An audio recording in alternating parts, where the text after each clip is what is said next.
always be freedom. It'll always be freedom.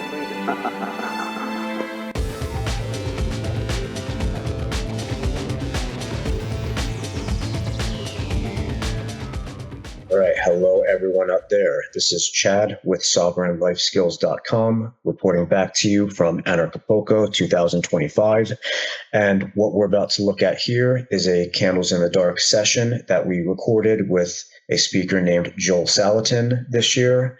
So for those of you who don't know, Joel Salatin is an organic independent farmer, and he's been featured in documentaries such as Food Inc. It's a very good documentary.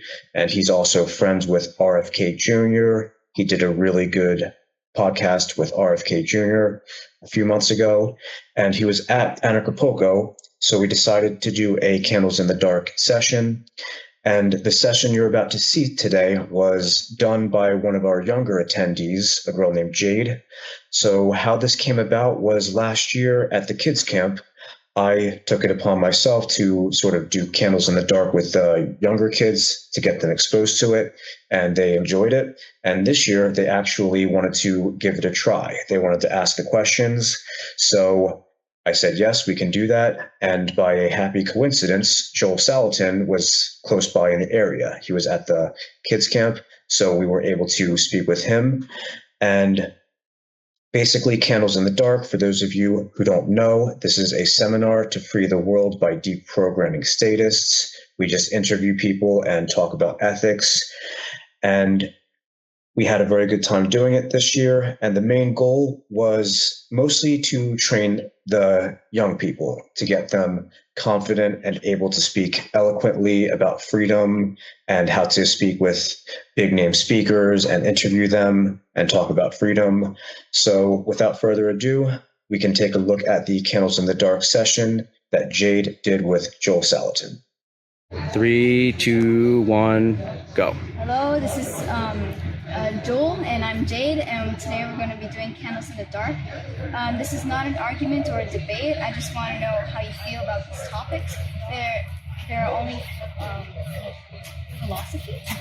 We're only going to be talking about what are your opinions on these things. There are no right or wrong answers. It is okay if you don't know how to answer these questions. Take as much time as you need. These are only questions about how you think. And speak nice and clear. Question 1. Is it moral if someone steals money? Is it moral if somebody steals money from you? No.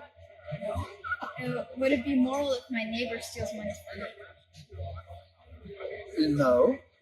Jade, nice and loud. If half the people in my neighborhood agree that I'm allowed to steal money from one person in my neighborhood, does that make it okay? No, it doesn't. No. It doesn't. The majority, I mean, just because the mob says it's okay, does not make it right. But if half the people in if my neighbors and I write down on paper that it's okay to steal money from one of our neighbors, does that make it okay? Like if we sign our names on it? Yeah, no, and I know where this is going. It doesn't make. Then the question becomes, what is theft?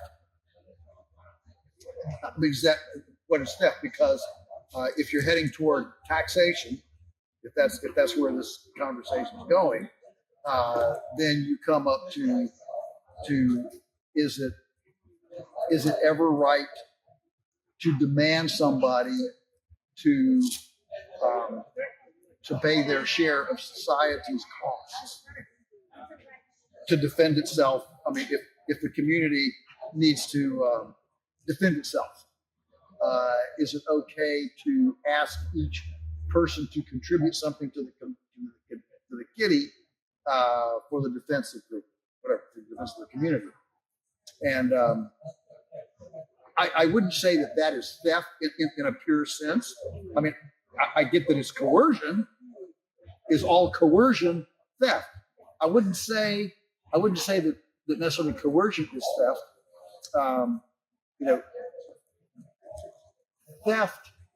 Theft is more taking something you have no right to, but do I have a right to ask you to contribute to the defense of our community? Yeah. That's a little bit of a more nuanced. It's a little more nuanced. It's not just black and white, cut and dry. But I may be getting ahead of the line of questioning. Please go on. If it's not moral for you to do a certain thing, is it okay if you get somebody else to do it for you? So if you say, "My friend, can you go steal money from that guy for me so that I'm not going to pay?" Yeah, if I have you go rob a bank for me, because I don't want to rob the bank, but I get you to rob the bank for me, I'm culpable in that because I participated in the whole arrangement. So no, I don't think there's anything about deferring responsibility or trying to put off responsibility for somebody else if someone makes that a moral thing. No, I don't. Should you ever disobey a law that conflicts with your own moral conscience? Yes, absolutely, all the time. That's the one. So that's the one thing where civil disobedience on something that violates your convictions is not only something that has moved the cultural needle throughout history. It's biblical. It's absolutely. I mean, if you were a Nazi and you were ordered to push a button to extinguish 10,000 Jews in a gas chamber, is it more moral to disobey the law or to obey the law? I would say it's a far more moral, convictional thing to disobey that law. That law is bad. In fact, if I may inject the Bible here, Romans 13, 2 Peter gives us the two reasons for government. You know what the two reasons for government are? There's two reasons for government. And I know we're at the anarchy thing here, but I'm not an anarchist. Okay, I think we do need government, and we do need to come together as community. Limited government, very limited. But the two reasons for government are to be a terror to evil and an encourager of righteousness. And I think the reason that we're having this discussion is many of us believe that our governments have become a terror to righteousness and an encourager of evil. And in that case, then the moral thing is to stand opposed to the rules and policies of the government as being foundationally anti-moral. I've never seen the government that way. If something is legal today but outlawed tomorrow, does it become morally bad at the same time? So if there was this chocolate and if the government said now it's illegal for everybody to not eat that, does that mean you can't do that anymore? So I don't think that laws really have a lot to do with morality. That's a bit of a bombshell, maybe. But my morals are not embedded or articulated by what's legal or not. Legal, moral is God ordered, or it's outside of me. Moral is not something that I arrive at myself. It is something divinely given to me as a moral conviction. That is completely outside the realm of human rule making, which is what the laws are. So the laws are human rule making. In the perfect world, they would align with divine moral law, the 10 Commandments, okay? Unfortunately, often they don't. And so what I'm suggesting is that from a moral standpoint, man's law, human law, really has nothing to do with my morality. Yeah. Those are. I love it when those universes intersect, but if they don't, If they don't, they don't, and often they don't. So if you thought it was wrong to kill an innocent person, and then if the government changes the law and says that that's okay, you should listen to what's moral. Yes. Then you stay with your own. You stay with your moral situation, and this is why, for example, if you want to really irritate me, be a government agent, a bureaucrat who is administering an anti-moral rule, and tell me I'm just doing my job. I'm just doing my job. That right there is I mean, that's not good. Because what did you do? Did you leave your beliefs at home? Did you leave your, but think of how many terrible things in history have been done in the name of just doing my job, just doing my job. Here, here. So, By the way, Jade, do you agree with what he said? yes, that you should use your brain before you do something. Yeah. And when we do Candles in the Dark, if you agree with the person, you say, yes, I totally agree. And if you disagree, just kind of keep quiet. So I totally agree with what you just said. I'm just teaching her the methodology here, but I agree 100% with Joel, with what Joel just said. And if we agree with it, then we can verbalize it that we agree. Cool. In regards to the government, what are some good things and some bad things that you think happen in our lives? Government that happen in our lives? You mean that the government does to us? Yes. I want to make sure I get the question. I don't want to be a politician and not answer the question. Can you name one good thing and one bad thing about the government? Yeah, okay. Well, the good thing about government is that it stands in the place of it stands in the place of adjudicating wrongs. So the government should have some sort of a value direction, like it's wrong to steal from people, and so that then is codified in a practical sense of what is allowed and disallowed in a country. And see, I don't believe that humans are inherently good. I think humans have a propensity to do bad things, to be greedy, selfish, mean, bully, right?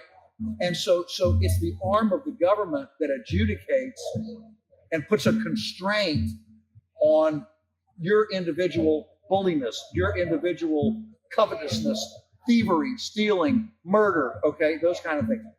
That's the role of the government, again, to be a terror to evil, and then so that's what the government does that's good is it adjudicates so that we're not all just out here a bunch of loose cannons, well, I want to steal your bag, or whatever. To have a parent to slap the kid's hand before it does something. Yes, exactly.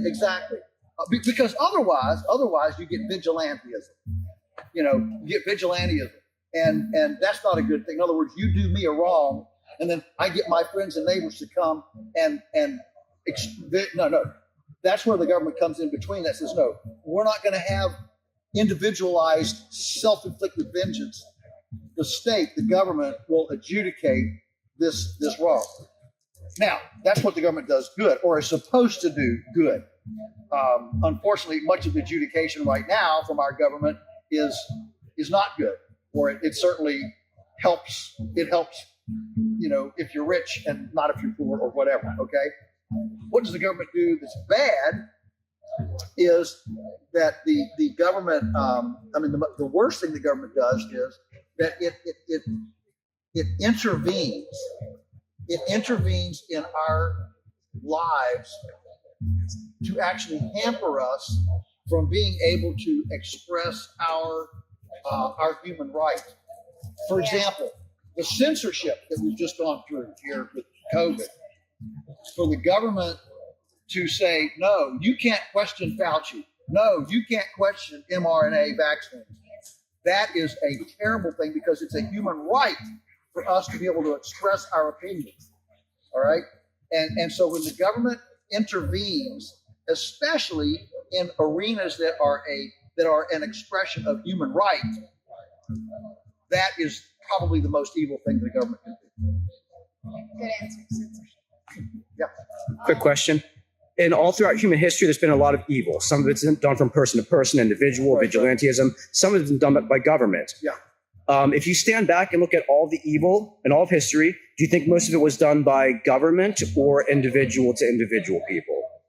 Yeah, I think, what an interesting question. I think it'd probably be a draw. I think it'd be a draw, about even between government and individual, because people are mean to each other. They are. People are mean to each other, and justice. I mean, we want justice, right? Blind justice. Okay. We want justice, and evil demands justice. I mean, philosophically, you can't have closure of evil until justice has been done. All right. So we get that, but yeah, there's certainly been a lot of evil put on by government, and which is simply government is simply the collection of the cultural whatever mindset. There's got to be a yin yang. Yeah, that's right. That's right. It's interesting in the Bible during the kings of Israel, about half the kings. It's interesting. It says in Israel, it says this king made the people sin worse than any king before, and then other kings it says the people made the king sin worse than anybody done before. So there's about half and half, even biblically, between the king was responsible for how bad the people were, or the people were responsible for how bad the king was. That's just a fact of society. Good answer. Okay, so we just moved up here. Joel's going to tell us one good thing he likes about the government and one bad thing. Okay, the good thing about the government is that it provides defense. I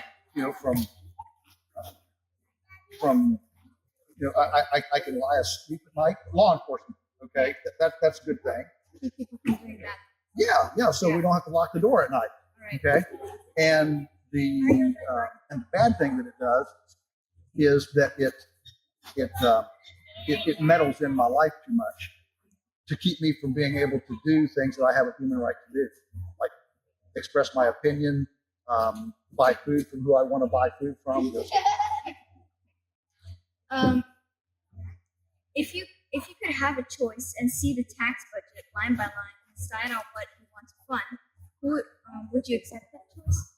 Oh, I would love that choice. In fact, I've said for a long time, I would like to see us all be able to actually earmark or identify our taxes. Yeah. So, if you want a big military, you can designate yours to the Department of Defense.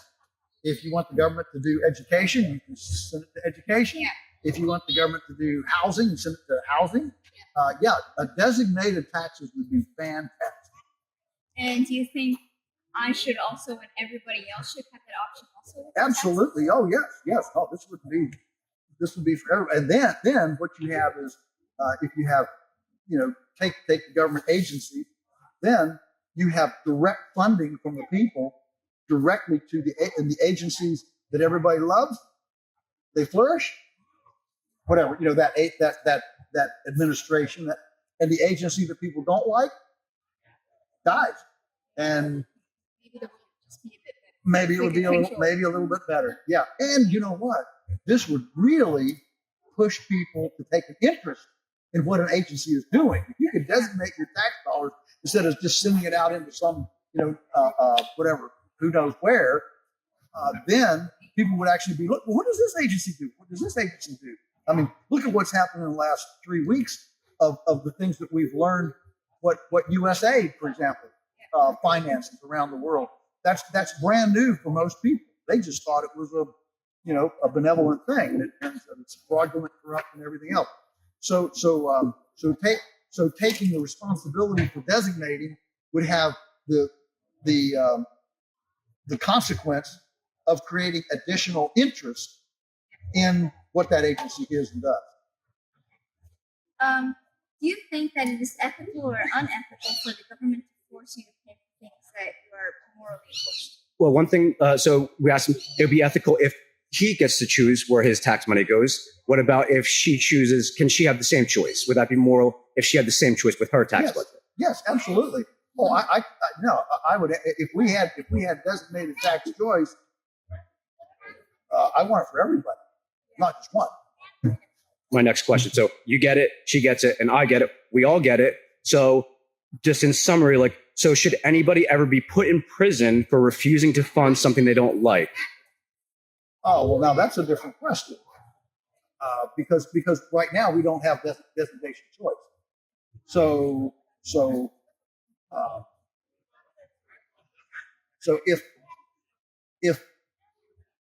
if the law comes together, if the society comes together, if society comes together and says, if you don't pay your taxes,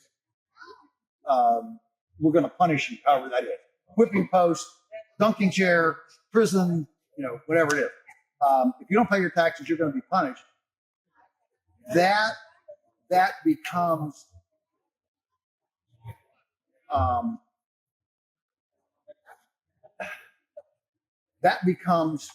a different question than just us individually saying, well, I don't like what my taxes are being spent for, so I'm not going to pay my taxes. That's a kind of nebulous thing. But I think to say that if somebody doesn't like the way their taxes are spent, then they can just quit paying taxes it's another discussion. It's another discussion that's not about as much about personal agency in aiding and abetting. In other words, the government makes the rule. They come to your house with a gun to enforce the rule. The rule is you got to pay your taxes. Okay, so. Do you think it would be better if we had a rule where you get to choose whether or not you should pay your taxes? If you don't pay your taxes, you don't pay your taxes. Well, see, the problem then is who's going to pay and who's not. So I think if you're going to collect taxes, I think the government has a prerogative. And I know this may be anger some people here, but I think if there is a decision that we do need money for this, and this is how we're going to collect it, the government has a right to do that. Now, you have a right to not do it, but you need to suffer the consequences, whatever those consequences are. Okay. All right. Interesting. I mean, it's okay to have a higher moral code, a moral conviction, but just like the people who, for example, sheltered Jews during the Holocaust, they made a decision to defy. Now, in this case, it wasn't taxes; it was something else. But they defied, and they were killed. Okay, and so I don't think that's right. But if you don't have some sort of if you just have a complete you can help out or not help out, then how do you justify your membership in this community? How do you justify your membership? You're just a free rider, okay? And that has the justice element. It's not just to have a bunch of free riders and just have a few people carrying the weight of the cost of protection, adjudication, those guys. Just a quick question. I'm anti-war, been against the war since I was a teenager, and I refuse to pay for government violence. So I don't pay U.S. taxes right now. And I would rather go to prison than give them my money to go kill people. Right.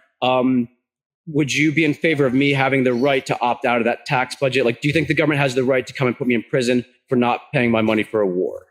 Yes, I do. I do because there has to be equal weight, equal bearing of weight. And you can't just willy-nilly allow people to opt out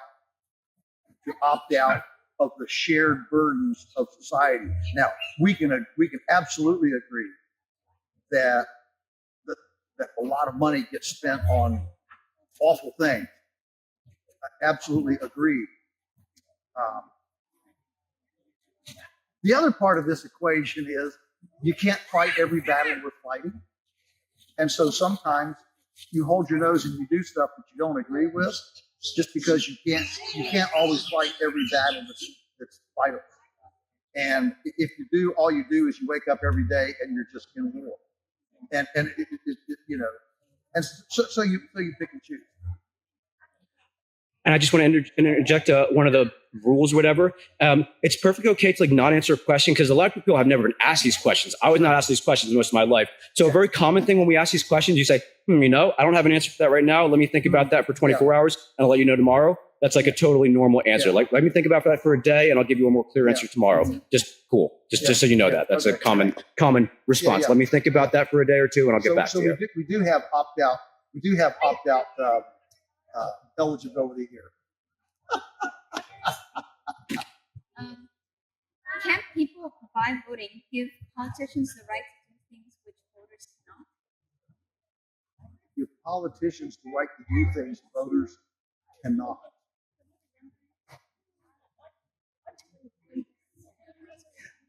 For example, I cannot steal your money to pay for my health care. I need to pay for a doctor's bill. I'm going to steal some money from Joel. That's not ethical. We agree, right? Can politicians magically do that? See, you're conflating taxes with stealing. And I don't believe that inherently taxes are stealing. So basically, if I want to steal money from her, it's okay if I ask her. No, that's stealing. But it's okay for you to vote Or anything else. to vote for a person who determines that if we're going to survive and adjudicate individual wrongs, so that there's, for example, somebody on the street to make sure that when you walk down the dark street, you don't get raped, or if you do, somebody's going to find the perpetrator and punish him. Okay, that costs money. That is not that is not up to you. That is not up to you to handle.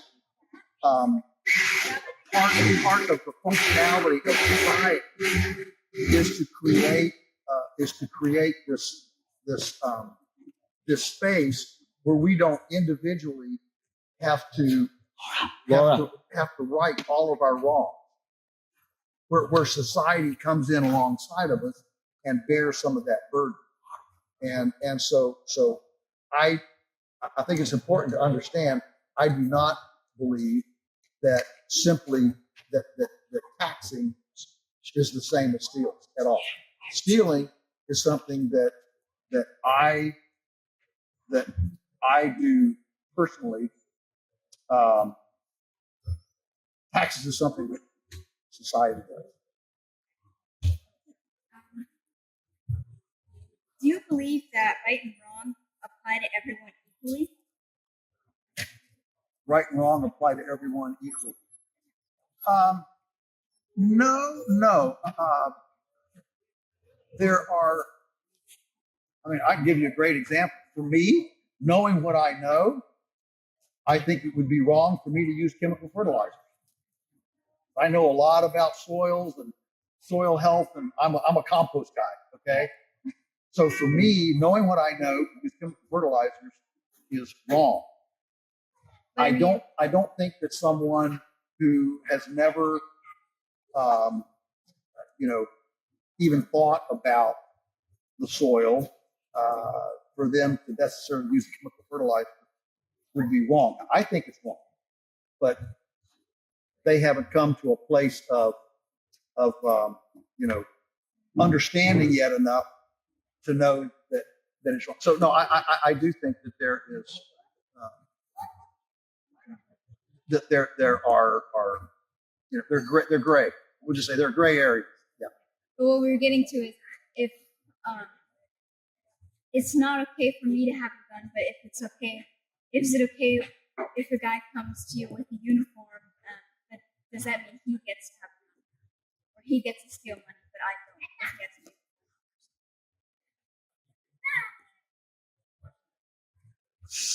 So, so I think our Second Amendment granting the right to keep and bear arms is a great thing. And I don't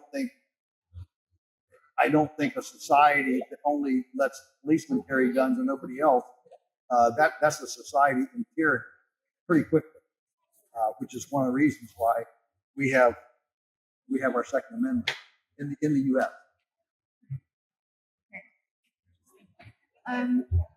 Is there any way that people can turn an immoral act into a moral act? For example, can we turn theft? Okay, yeah, somehow.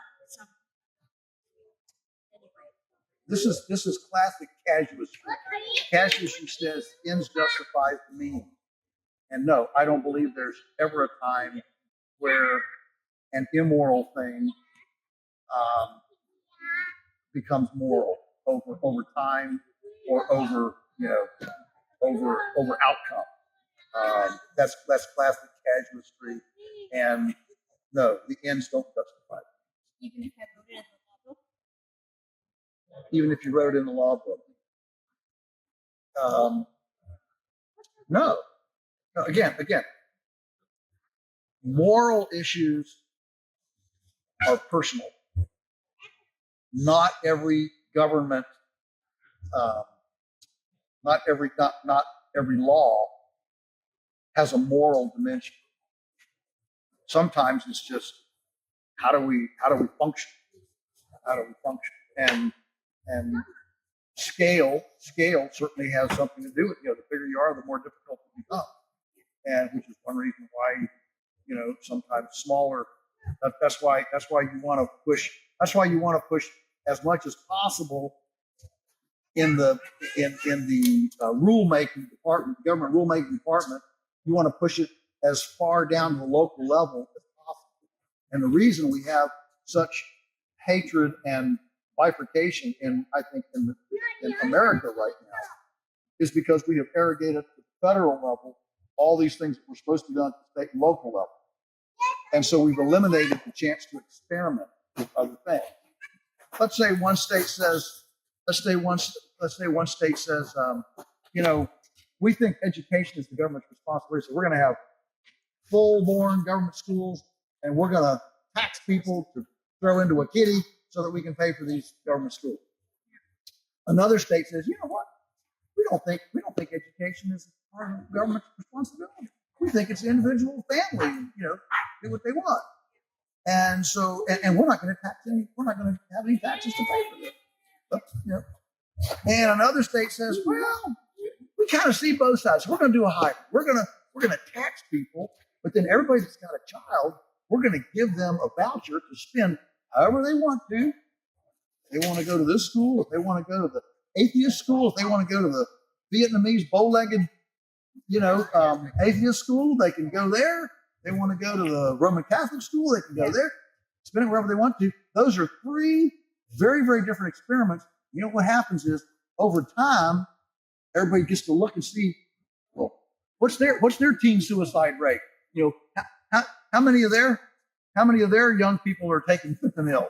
How many juvenile detention centers per 1,000 do they have? And you get to start comparing. But this is the problem with going to the federal level with these things that are supposed to be done at the state and local level is you eliminate the chance to experiment. And then it becomes a one size fits all. And the reason we have a K Street, that's where all the lobbyists live, K Street in Washington, D.C. The reason we have a K Street is because all of our freedoms are for sale at the federal level. If our freedoms weren't for sale, we wouldn't have a K Street.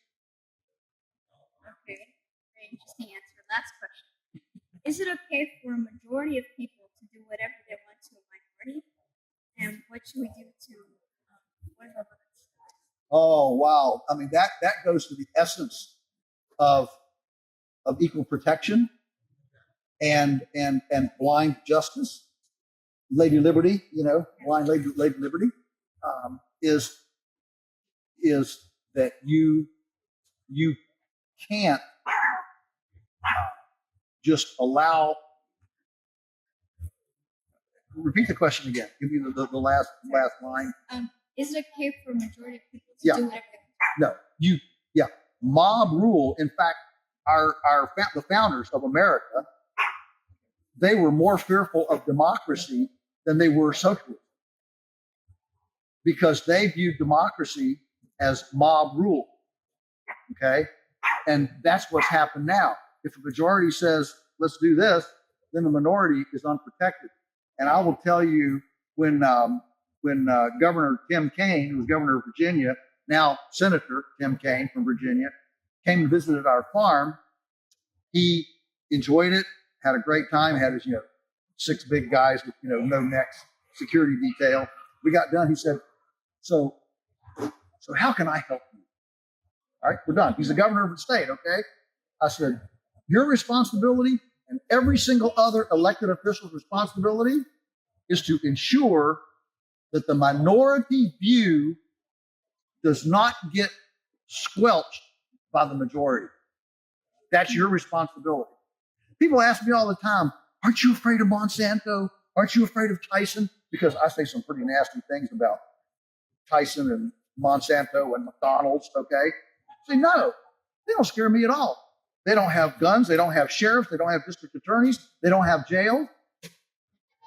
The only thing that scares me is having a governor who is so impotent and in bed with them that he won't protect the minority view. And so that is the responsibility of every single elected government official, is to make sure, more than almost anything else, that the minority view gets its day in court and gets protected in the public square of debate. Very good answers. Thank you so much. Okay, this is Joel Salatin. He's an incredible guy speaking here at Anarchapulco this year. And this is our friend Jade. We're trying to get young people comfortable with asking candles in the dark questions. And both these two did a really, really interesting job. I'm very happy to be here with both of them here at Anarchapulco in 2025. Thank you to both of you. All right, so hello, everybody. This is Anarchapulco 2025. And over the last couple of years, we've been working with the children, the young people, and we've been teaching them how to do candles in the dark. So that way, when they speak to statists, they know how to speak in a way that sounds eloquent and they don't sound crazy. And we want the young people to communicate freedom. And so can you tell us your name, young lady? Hello, my name is Star. I'm 12 years old, and this is my 4th year at Anarchapulco. All right, and who is this handsome gentleman here? My name is Jeff. I'm 54 years old. This is my 11th year at Anarchapulco. Wow. Oh, my goodness. All right. So we all know Jeff Berwick here, and he's been very kind when I told him we wanted to train up the young people. So we're going to have a bit of fun here. Jeff is already an anarchist, but we might have a bit of fun. Are we going to pretend to be a statist, or are we just going to be natural? We'll see what happens. We'll go with the flow. Okay. Okay. So the goal of this is so that our friend Star here can get comfortable with, speaking on the spot about freedom and how to get people to understand it. So Star, whenever you're ready, just speak nice and clearly into the microphone. This is not an argument or a debate. I just want to know how you feel about these topics. These are only philosophy questions. There's no right or wrong answers. Is it okay that you don't know what the answer to these questions? Take as much time as you need. Okay, sounds very nice. Question number 1. Is it moral if your neighbor steals your money from you? No. What about if you steal from him? That's the first one. Would it be moral if I stole money from you? No. If half the people in my neighborhood agree that I am allowed to steal money from you, does that make it okay? No. You can say yes, say yes, I agree. Yes, I agree. No, good catch. If my neighbors and I write down on paper that it is okay to steal money from if my neighbors and I write down on paper that it's okay to steal money from you, does that make it okay? My neighbors, no. Maybe the government will. We'll see. But no, neighbors, no. Okay, I agree. Is it moral for you to do a certain thing? Is it okay if you get someone else to do it for you? If it is not moral for him to do a certain... It's not moral. Can you repeat the question? I'll help you out here. So if it's not moral for you to do something, like steal money from her, that's not moral. What if you get someone else to do it for you? Does that make it any better? No. Okay, I agree. Okay. If it's not moral for you to do it, is it okay Is it okay for a larger group of people to do whatever they want to a smaller group of people? If that smaller group didn't do anything to them, no. Yeah, I agree. Is there any way that some people can do an immoral act into a moral act? So like if the people do like a ritual or put on fancy clothes? No. I agree. Do you believe that right and wrong will apply to everyone equally, even if they have a uniform or if they're really poor? A police uniform? Yeah, any uniform, any costume.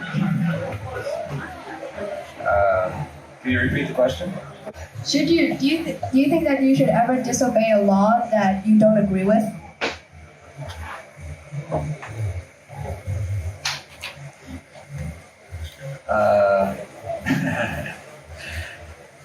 Yes. And why is that? Because I don't believe government laws have any moral authority at all. They're just things that a criminal group of people who are violent and extort people make up and write down on paper. So whatever they write down doesn't actually mean anything. Well, are there any laws that you do agree with, like murder? Yes, I agree that murder is immoral. I think the best way to deal with it is actually in a private fashion and not using extortion to pay for your a way to deal with it. If something is legal today, but then made illegal tomorrow, does it make it morally bad at the same time? It was.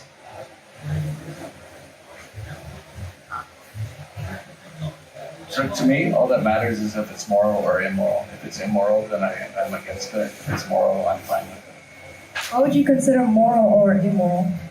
That is a very good question. I actually don't have a perfect answer for that. For me personally, moral is, I don't know the definition of moral, for example.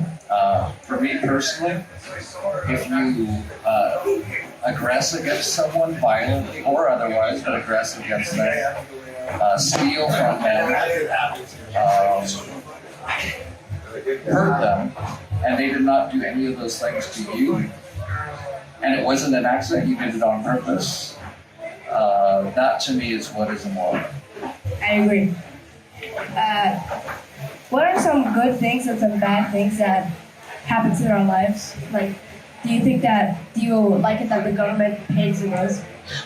In regards of the government, what are some good things and some bad things that happen in our lives? Simplify. Tell me one good thing that the government does that you like. Maybe the roads I like having roads, and one bad thing, like I don't like wars. One thing that the government at least kind of pretends to do that you think could be good sometimes, and one bad thing about the government. I can come up with lots of bad things. Yeah, I knew I was going to get that. Yeah, that's a hard one. Oh, tough. We'll be here a while, man. I guess if you ignore the immoral part of how they did it, then yes, things like roads would be okay. And then of course I don't like that they extort people. With taxes. Yes. So the extortion, but like another bad thing that you like, tell me one bad thing, like a drug law or a war or something in that regards. Yeah, you were going to talk? Your least favorite thing about the government. It's a good question. Least favorite thing about the government. There's a lot of them, I know. Tough call. I think it's just generally that they operate in a non-voluntary fashion and they tend to extort people in most places, and they will use violence to extort them. And then everything that they do from that, actually, in my opinion, has been tainted and actually is energetically tainted, and it just becomes a horrible thing afterwards, no matter what good things they even try to do. Okay. I agree. By the way, so like the one bad thing is they extort money. We actually have to pay the IRS That's to not just one. There's millions. That's one. I just need to be clear about the one thing. Was there any kind of useful thing, like some roads they occasionally build? Is there anything at all they at least do that was like kind of okay?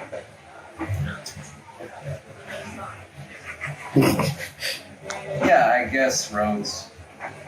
The roads. Well, can I say something about that? The government doesn't pave the roads; the workers do. Yeah. Touche. We're dumbing this Yes, down I for the agree. we're dumbing this down for the general public, but you guys get it. Okay. Just so you know.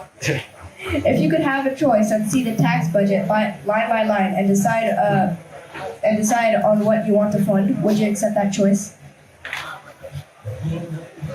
No, because if it was specifically for me, I'd be just trying to decide how I want it to be robbed. And if that was the case, I'd be actually just spending my money on things I want, so there'd be no need for the extortion part. And if it's being done to others, I disagree with the entire act of extorting them to begin with. Everything should be voluntary. I really like that answer. I haven't thought about that. Would you be in favor of me getting to have the same choice with the tax budget? To tax me? No. No, not to tax her. Like, so you agree, like, you shouldn't be taxed as extortion. Do you think the same thing applies to her? Yes. Thank you. I Go agree. ahead. Good job. Do you think that everyone should have that freedom to choose where their money goes to fund? Absolutely yes. Thank you. Yeah. Do you think that it is ethical or unethical for the government to force you to pay things that you are morally opposed to? Yes, it's very unethical. Thank you. I agree. Can people, by voting, give politicians the right to do things which the voters cannot? No. Could you put like an explanation behind that? You cannot give others rights that you do not have. Or you cannot. Can you repeat the question? Yes. Can people, by voting, give politicians the right to do things which the voters cannot? No, because you can't give another person a right you don't have. I agree. Good answer. Do you believe that right and wrong apply to everyone equally? What if they have a uniform?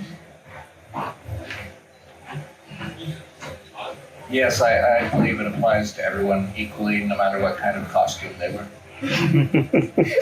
I know it sounds stupid, but some people believe that it's Yep. otherwise. Yeah. Really crazy. Is there any way that people can turn an immoral act into a moral act? For example, theft is immoral. Can I write it down or get a certain number of people to agree to it through a ritual or fancy clothes? I'm trying to think of any situation where that would be okay. For example,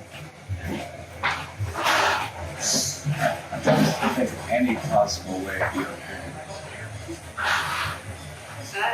Oh, here's one. What if a baby had a nuclear bomb button in his hand?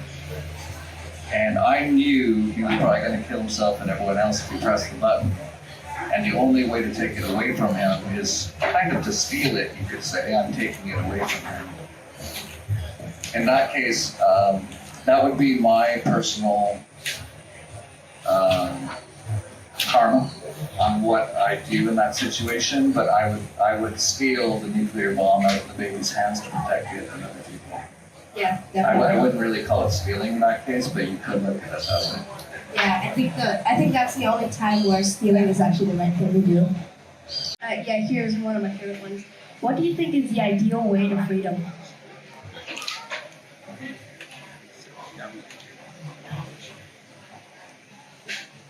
I think freedom is it's all about yourself. It's all about, well, there's a few different ways to look at it. Obviously, if someone has you in a cage and they're beating you or extorting you, there's not much you can do other than try to get out of the cage to become free. But most things that are in the world today are not quite like that. I think you can live completely free in this world today.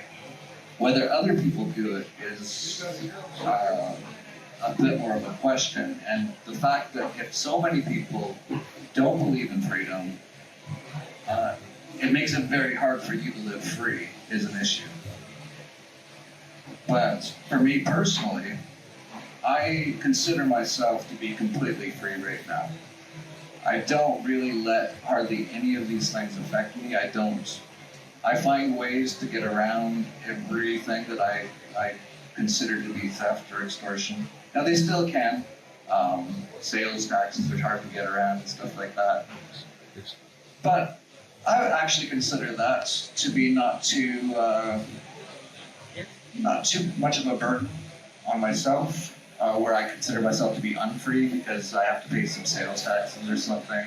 I think life's never perfect, and you're always going to have some problems, and things aren't going to be perfect. So in many ways, people can be free today. In many ways, the thing is, most people don't actually want to be free. Why? I can't speak for them, but it appears out of fear, because they fear the unknown, and they have never known freedom, true freedom. Yeah, I see that answer. They don't really like the unknown. Same reason for the people don't like the dark. So why is freedom so important? Well, as a human, if we're not free, then that means we are being controlled or manipulated or stolen from. So, to me, that's not a very good thing. Can you repeat the question? Why is freedom so important? As I just said, it actually isn't that important to a lot of people. But it's unfortunate they don't realize that how important it actually is.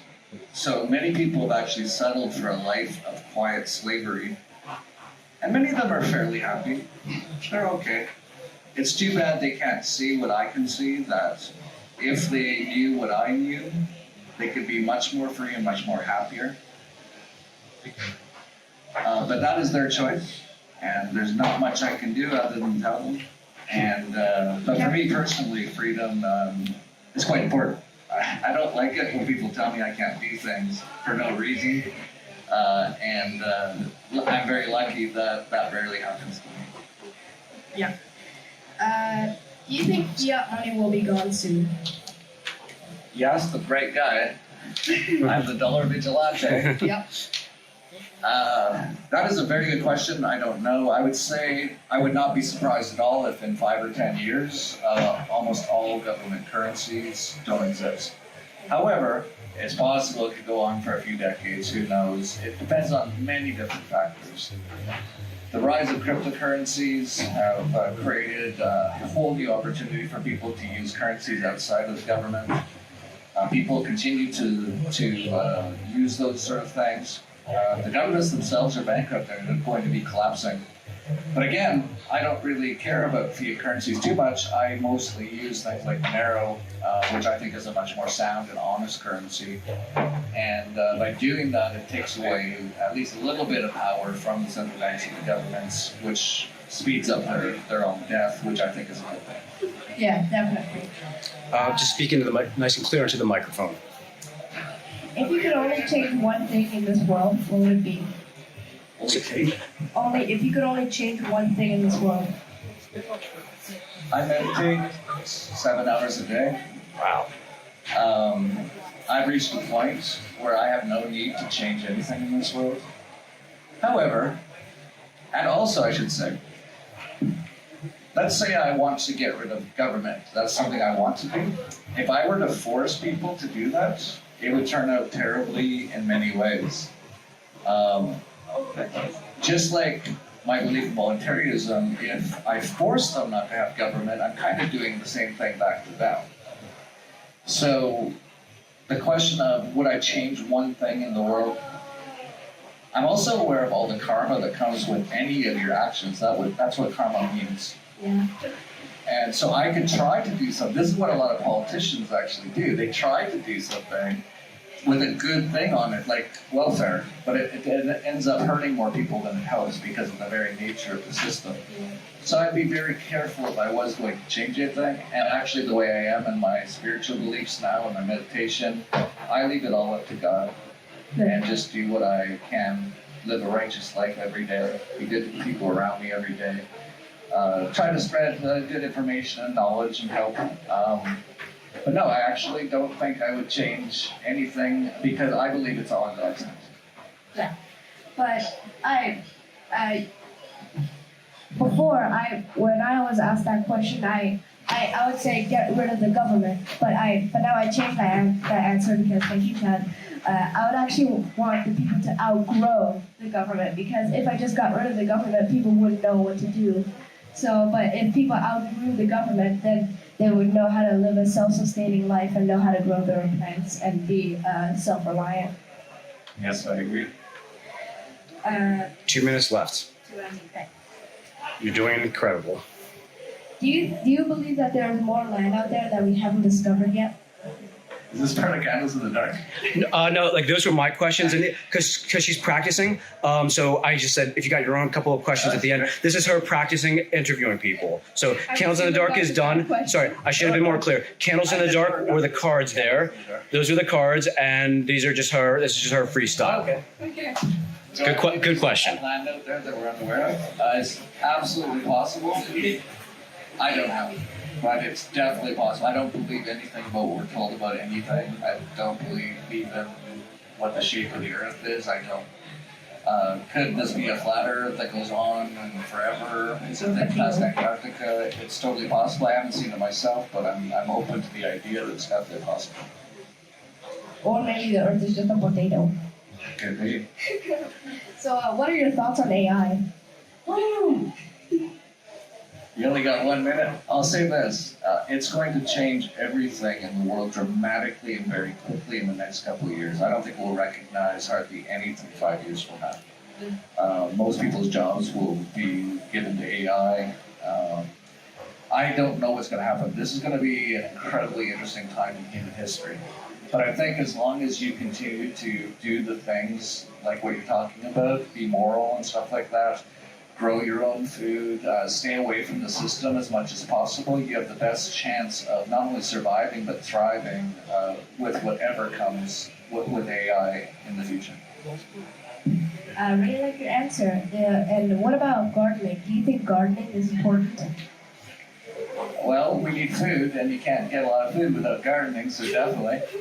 As far as personally, I think it's an excellent act of getting your feet in the dirt, connecting with nature, growing your own food. That is such a miraculous thing that a little tiny seed can turn into a giant tree. And watching that happen is a beautiful thing. So yes. It's like taking care of an old baby. Yeah. If you could, what would you do what would you want for your future, and how would you get there? Again, with all my meditation and spiritual stuff, I'm completely happy right now. I leave it all in God's hands. Just do the things I talked about. I'm super grateful for everything I've got. I try to live in the moment, in the present, and enjoy. And whatever comes, I'm sure it's coming for a reason, because I believe everything happens for a reason. So I don't even worry about the future. I don't need material items and stuff like that. As long as I have food, water, and my family, and a couple other things maybe, that's all I need. So I don't even think about the future, actually. That's good. So you just go with the flow? Go with the flow. If you could create a new worldwide law, what would it be? A robot law? A worldwide law. Oh, worldwide law. Well, I wouldn't, but if you forced me to. I won't push against your free will, but if you had the option. If someone had, and like if I was forced to, and there was no way I could get around it, what one law? Yeah, one law. Everyone be nice. Everyone be nice. Be nice to each other. Well, that'd be a pretty good law, wouldn't it? Well, yeah. Every time someone wasn't nice, like, you just broke the law. Well, yeah, but like, everyone has different opinions on what is nice. Like if I say, That's when all the lawyers like, come in. yeah, oh, your shirt is nice. Oh, why isn't my shirt fantastic? You know, so like everyone. That's why I don't want to create a law. See all the problems you cause by creating a law? Just don't create it. Just let people do what they're gonna do. Fair. Anyway, I don't want to keep you from your fun and stuff at the family Yeah, camp. It's almost time. So if you want, what'd you say? That's it. That's everything? That's everything. Okay. And this will help you. Okay, just to be clear, so the candles in there were those questions there, and when Star started reading it there, that was just her freestyling. And very interesting, when it comes to people having a good time and everything, Candles in the Dark was okay, but once Star started asking her own questions, the interview actually got a lot more interesting. Jeff actually had a lot to say, so you asked some very, very good questions there. So this is Star, and this is Jeff Berwick, and we're at Anarchapulco 2025, and this was an incredible time here. So you can meet us at the next Anarchapulco in Puerto Vallarta in 2026.